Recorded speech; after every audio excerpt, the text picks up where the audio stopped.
Okay, what's going on, everybody? Welcome back to Roll Mangging for our Dungeons and Dragons 5th edition campaign. Although I think there was more time spent in this session finishing up the Fate one shot, so I didn't really know what to put this video under. But since the D&D series has kind of been going on, I figured I would just throw it under there. Okay, so this is gonna be this is gonna be a tough one for me to recall. I'll admit. A lot of stuff happened, and my attention was kind of all over the place. So I'm gonna do my best, but take everything with a grain of salt, I guess. Okay, so first the Fate one shot, which if you didn't watch that video, this is probably going to be all kind of confusing, but we left off the one shot, which I guess is a two shot, with the three of us going to sleep, planning on delivering the cane containing the spy note to the guy in the morning, with Tyrion waking up, well, getting out of jail, being released from prison, and planning on revenge against Ovum at the very least. And so he goes to, he tracks down the lady who had the cane originally, well, stole it, whatever. And he talks with her and says, I know who did this, and, I can get it back, so on and so forth. And so the lady agrees and says she'll have one of her employees or something like that meet him at a place and prepare an ambush or to steal it back or whatever. So we all get up. We meet at the pub and we kind of talk through what our plan is for delivering this cane. And so they kind of explain it to Ovum that, it's possible that a lot of people could die if we deliver this note. And so we spent a fate point to retcon that we put the note inside of the cane, because that really doesn't help anything. So we have the cane, the note in our hands. And so we talk for quite a while, and we eventually vote, I guess, that we're going to burn the note and deliver the cane to the guy. And then if he asks why it isn't working, we just say, I don't know. Which is as good a plan as any when you think about it. And so we burn the note, and we take the cane over to the guy's clinic where he works. And so we see him and his nurse, he casts a spell on a kid's leg to heal it. So he's clearly some sort of, wizard. Which is okay, I could probably shoot this guy in the face, but I'm sure he's got some wizardly bullshit. So I'll keep that in mind. That doesn't really change anything. If it came to it where I was going to shoot him in the face, the knowledge that he has spells doesn't affect my decision anyway. So we hand the cane over, and he says everything seems to be in order, because he's not going to open it in front of us and say the key phrase. And so he pays us. He pays us extra even, despite Tyrion not even being there. He gives us £5 to split. And then we leave, pretty much. And as we're leaving, we hear glass crashing behind us from the building, and we start to speed up. And then Ovum gets shot in the shoulder from a gun, which is not... It was just whatever. It was just a flesh wound. And so we see that there's apparently a sniper in the building across the street, 4 floors up. So Ovum, of course, immediately starts charging for the building. And the others follow for some reason. I don't know.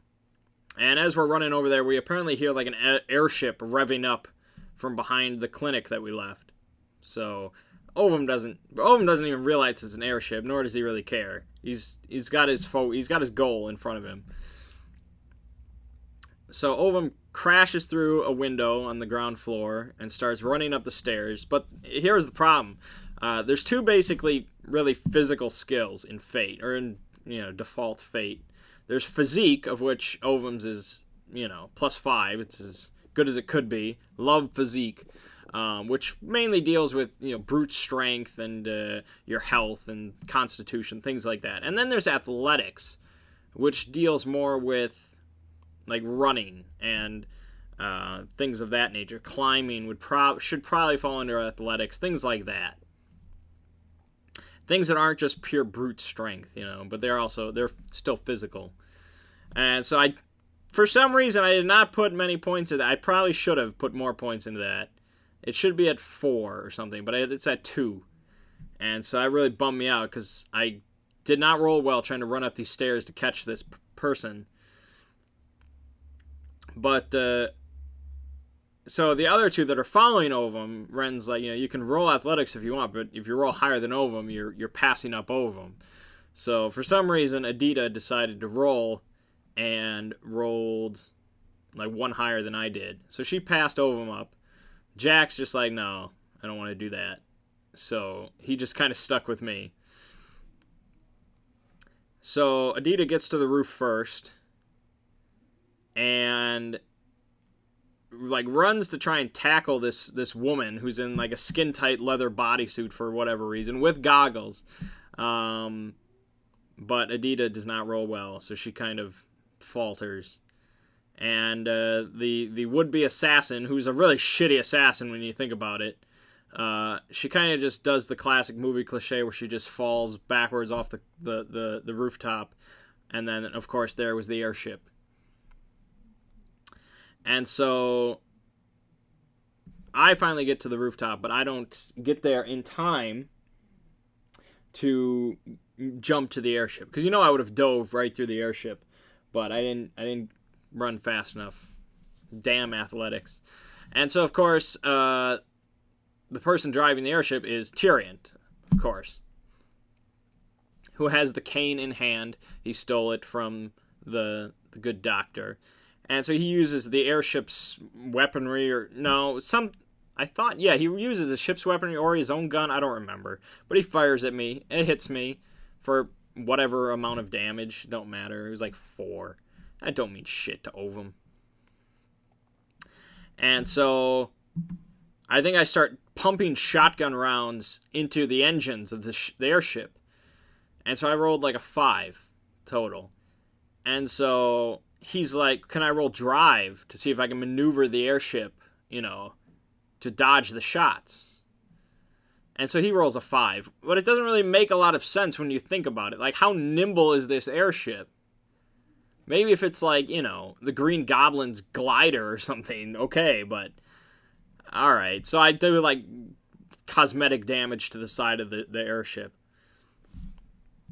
So then the female assassin just points her rifle straight down at me and shoots me. And it's just like, it was like 1 damage or something. It was like, whatever. And so then we get I get the grand idea to throw Adita up to the airship. Which probably is not physically possible. But we do it. And so she just barely manages to grab onto, like, I don't know, some nets or something on the side. I don't know. But she manages to hang on to the side, and Tyrion pulls her aboard. And what followed was kind of comical, I'll admit. And me retelling it doesn't really capture the whole experience. But Adita is very lighthearted about everything. And it's very funny. Because this wasn't a very lighthearted moment. Ovum has been shot like 3 times now. He just launched her onto the airship to try and, bring it back down or kill them, do something, stop them from getting away. And so she just kind of turns and waves at me.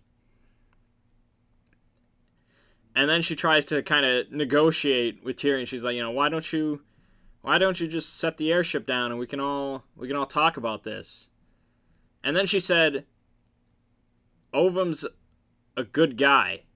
It was either Ovum's a good guy or Ovum's a great guy, I don't remember. But it was, either way, it's funny because no character has ever said that. Ever. Most people either are terrified of Ovum or they tolerate Ovum. I haven't met too many people that like Ovum other than Gulk. So it was really funny. Because it was just like, nobody's really going to believe her. And it's never going to happen. Because they can see Ovum is not the kind of sit down and talk kind of guy. But, I don't know. Tyrion's just like, you're not a very good judge of character. And so I told Jack to throw me up to the airship, but he said that was probably impossible, and that bummed me out.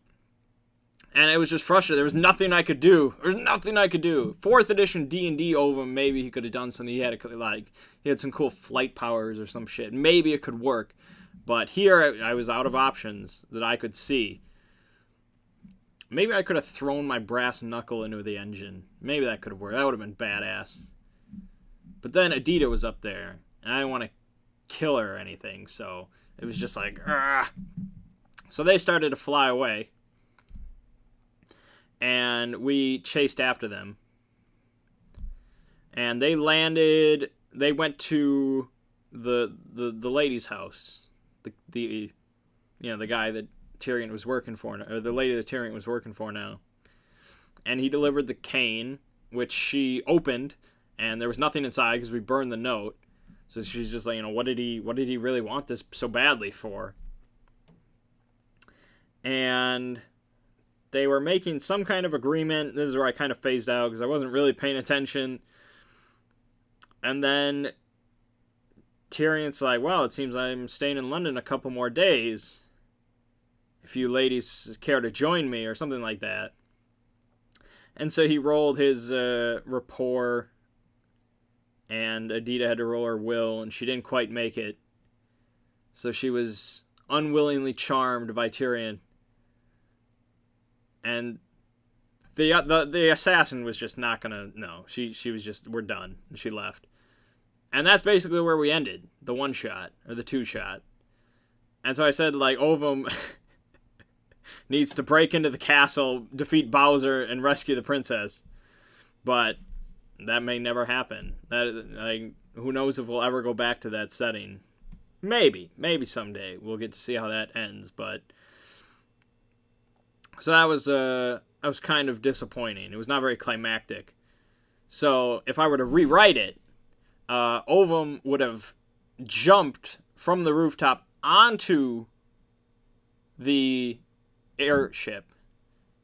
He would have put on his brass knuckles, beat the female assassin to a pulp, beat Tyrion to a pulp, and then, grabbed Adita and jumped down to the ground without anyone being harmed, and the airship just kind of crashes behind him in a fiery wreck while Metallica plays. That's how it would have been rewritten. But it was, but that's what happened. So anyways, so then we switched over to D&D 5th edition. You remember it. And so where we left off with that was a while ago. I know, it was a while ago. Where we left off with that was Lady Roella's town had just been kind of burned to a crisp. Her family is missing. She's distraught. And we decided that we want to go through the mountains to get to the coast so we can take a ship to get to the Temple of Ifrit or whatever like that, to get to the next Eidolon. And so we're all in a carriage together, and we're heading towards the mountain. And we get stopped at kind of the foot of the mountain by a bunch of armed guards. And I'm expecting a fight or something, as usual, whenever armed guards stop your carriage. But apparently they work for some local administration, I don't know. They were informing us that the pathway through the mountain is no longer available. There's been some sort of cave-in or some accident, something happened, and it's not really accessible. It's definitely not by carriage. We asked if we could walk by foot, but he said it was very treacherous, which I assumed we were just going to take him up on that, but we didn't, because he mentioned like an encampment nearby that we could stay at while they try to get it sorted out, and so we're just like, ugh. If I was Ovum, we would be going through on foot. There would be absolutely no question about it. Well, Ovum would be going, and whoever would follow him would follow him. How that ended up last time was Ovum died to a Kraken. But I can't metagame. That's how Ovum would go through the mountain. But Orion's not that kind of headstrong. He's not the natural born leader that Ovum is. So he kind of goes with the flow a little bit, and we decide to stay at the encampment. So we ride the carriage up to this little encampment. And there's a bunch of people there, including Adita's character, which is a female tiefling who's heavily disguised, so we can't tell she's a tiefling, named Mordecai, which seems like a very strange name for a female tiefling. And really, unfortunately, it just makes me think of that stupid Johnny Depp movie that just really pisses me off. Why would they make them, like, why does that movie exist? I don't know. So that, Mordecai. So anyways, yeah, that's her character. It's unique, I'll give her that. You know, Mert would never come up with something like that. So anyways, we bump into her at the encampment, along with a bunch of other people, including a retard, whose name we don't quite get. Nobody ever asks his name, but he refers to everyone he meets as Dave. And really what it reminds me of, if you remember watching my videos on the Shadowrun campaign that we played in, some of you may remember this. The Ren's Shadowrun campaign that we played in, me and Ziggy were the main duo there. That was a lot. That was a great campaign. That was a lot of fun planning those heists. But anyways, there was like a retarded character in that campaign named Bob that for some reason I just did not trust at all ever. And so I think we like captured him and we cut off all his fingers with like a microfilament or something like that, a wire, and then we blew up like the entire warehouse that he was in with like all of my explosives. And he still lived. Like, that was crazy. That was a crazy character. So for this time, I was going to be a little nicer to the retarded character because he could be like an immortal cyborg again. You never know. So he went up to everybody asking them if they wanted to buy anything. And so, of course, Orion's, well, what are you selling? He said, anything you want. And I was like, wow. Orion probably does not believe him. But me, like, I hear that, and it's like, he probably has anything that I could ask for. But I don't want to be too crazy about it, and I don't really have time to think about it too long. So I figured, okay, what would Orion ask for? Probably a really nice bed. He lived the life of luxury for a long time, and now he's roughing it completely. He'd like a nice bed. Because they're going to be sleeping in this encampment on the ground for a few days, or in the carriage, So a nice bed.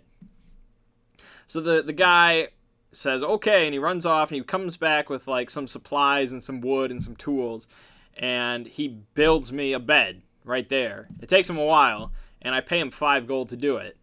And it's not the greatest bed ever, but it's much more comfortable than it would otherwise be. And so I pay him the 5 gold, and there it is. Other losers have to sleep uncomfortable, but not Orion. And nobody else buys anything from him, unfortunately. Okay, so we're all kind of settling in when suddenly a woman screams. And so, of course, everyone rushes over, and it's a dwarf woman in a tent, and she mentions that she saw his body behind the tent or something like that. So the deputy of the guard goes behind it, and of course I go to check it out as really the only medical professional here. And so we go behind the tent, and the captain of the guard is laying there dead with his throat completely just slashed open. And so the deputy starts just throwing up everywhere, and I go to inspect it. I'm like, I'm going to roll medicine. I roll medicine. And, yeah, I roll a 4. Plus my 6. So that's 10. You know that his throat was slashed open, but you don't know what caused it. Great. That means I know no more than before I rolled. I learned absolutely nothing. And it's just like, DnD. Every time I roll medicine, it's always what it ends up being. And then Roella comes behind, and she rolls her medicine. She rolls a 19 plus her 2, so she gets 21. And so I was just like, well, there you go. Look at that. And I guess Ren didn't really want to be a huge dick about it, so he didn't really tell her much. You know what I should do is just take 10 or take 20. That's what I need to start. Like, they put those rules in to mitigate rolls. Like, why wouldn't I just take 20? I have all the time I need to just study this body. I can take 20. I should be able to, theoretically. At the very least, take 10. But he didn't give her much information, I guess, because of her lack of medical knowledge, which makes sense. I mean, how can you just guess the answer here, you know? So he told her that it doesn't seem like it was cut open with any, like, weapon. It seemed like it was actually, like, mangled, I suppose. And so I'm like, you know, I concur. And so then Mordecai comes around the back, and she sees what's going on. She doesn't really say much about it. And so then I decide, well, Seneth is in there talking to the dwarven woman, trying to get much information out of her.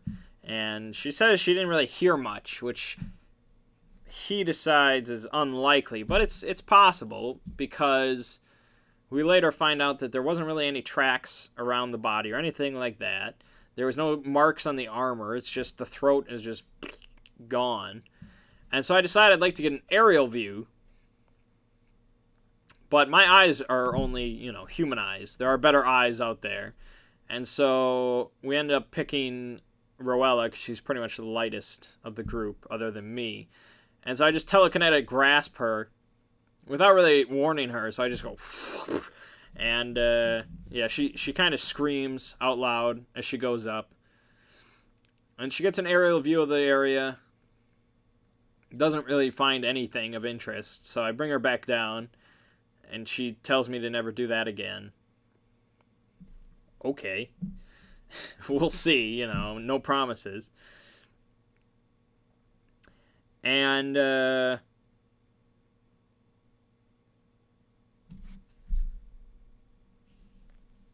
let's see. Oh yeah, so this is the part where I'm really blanking out. I guess, like, Archibald was talking to some woman, and he attempted to seduce her by casting a spell, which really just made like a ringing noise. I don't know what spell that was. Alarm, maybe, I don't know. And so Roella went to go, you know, check that out. Make sure Archibald's not blowing up the place. Seneth went to go do something. I'm sorry. I'm really sorry. And so it was just like Mordecai and Orion. I guess we were supposed to guard the body from something. So Mordecai just sits down on the ground next to the body and, like, pats the grass. So I sit next to her. And then Seneth, apparently he sees something that just completely shocks him. I don't know what it was. I don't know what I was doing that I wasn't paying attention. So maybe Ren can fill in the comments or something on what happened there. But he saw something apparently very horrific or terrible or whatever. And he was kind of stunned into silence for a while. I don't know. But we all kind of reconvene, and Roella brings Benny back to the crime scene to see if he can find anything. He can't. He doesn't really see any tracks or anything like that. He can't identify what animal caused this, if any. I roll an Arcana to see if there's anything magical in nature. I detect, like, a faint bit of magic, but it's nothing I can really pinpoint. So we don't have a whole lot to go on. So I pretty much, you know, I figure we're not, unless we want to just go trekking through the woods in the middle of the night, I figure, you know, we should all just kind of close in the group, you know, keep close and hopefully stay safe throughout the night.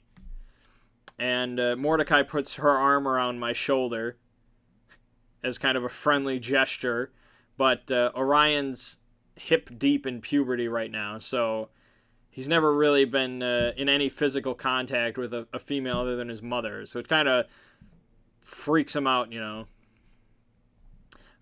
Yeah, he had the whole naked Eidolon thing before Garuda, but that was like his brain wasn't even thinking about that. That was like a pure scientific thing, you know.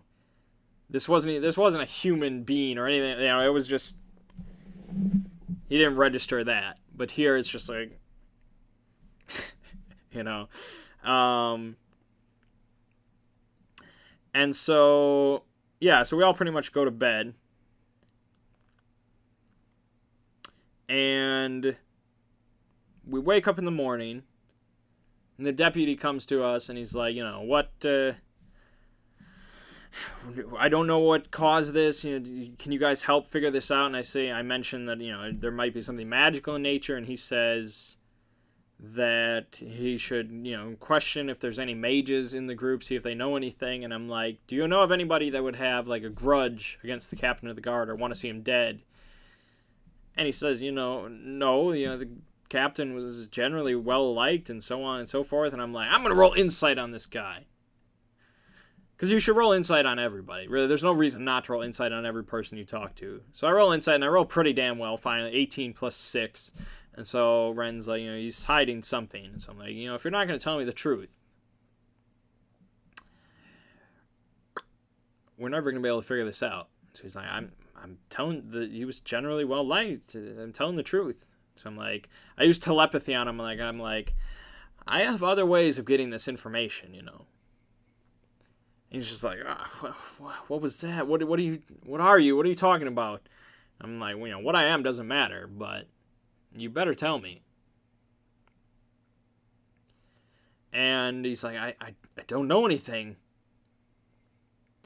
And so I think Roella, standing nearby, uses her detect thoughts spell, and she probes his mind, and she sees like an image of him making out with some woman that she doesn't recognize, and she gets the sense that he doesn't want that information to get out. And so I'm just like, all right, you're not going to like this. And so I mind thrust him for like 4 damage, which really isn't that much, but he like wheels back and falls to his knees, and he's like, what was that? And so Mordecai just walks up, and she's like, what was that? You're the one that just, you know, fell down. Just so lighthearted about everything. And so Royal trying to step in and like, stop, Orion, you don't need to do this. And I'm like, I only did it once. He's like, you don't need to do it again. And Mordecai's like, oh, you did that. That's cool. And so I don't mind thrust him again, because Royala finally gets him to talk then. And he basically says that he was spending time with the captain of the guard's wife, and he didn't want that to get out because he'd be a suspect. But I wouldn't have, that doesn't make me suspect him, because I don't suspect just a normal guy to do this, you know. So no, he's not really a suspect at all. And so he's just like, I'll go question the mages and I'll report back to you. And we're like, okay. And that's pretty much where we ended, because it was kind of late. So I don't know what's going on there. If I had to make an educated D&D guess, there's magic involved, but it seems like an animal caused it. So the likely answer would be a magical creature that doesn't cause tracks or doesn't make tracks. So it's either flying or it has some magical means of covering its tracks. Neither of those. Well, the flying is okay, but I don't know specifically of a magical creature that flies that could rip out a man's throat. I don't know, like an imp maybe, something, but I doubt that. So I would suspect something that does walk but doesn't cause tracks. Probably something invisible if I had to hazard a guess, but it doesn't really matter at this point. That would all be kind of metagaming. So I guess we'll find out. See, I don't even know how long this video is. I didn't rant really about anything, so it might be kind of short. But there was a lot of talking, and there was a lot of joking around and stuff like that. So time flies, you know. So I guess we've decided that this campaign will continue for about another month or so ish into the middle of March, and then we're going to be switching over to my Call of Cthulhu campaign. And so with that knowledge, obviously the overarching plot of this campaign seemed really massive, so I don't know if Ren's going to be able to get to all that within a month's time, but hopefully he can bring it to some kind of satisfying conclusion, probably with us all dying horribly, I would think, but I don't know, we'll see. I've never really DM'd a good D&D campaign, so I don't know. Yeah, so that's that, I guess. My name is Mang. This has been Roll Manging for our D&D 5th edition campaign. I'll see you fine folks next week.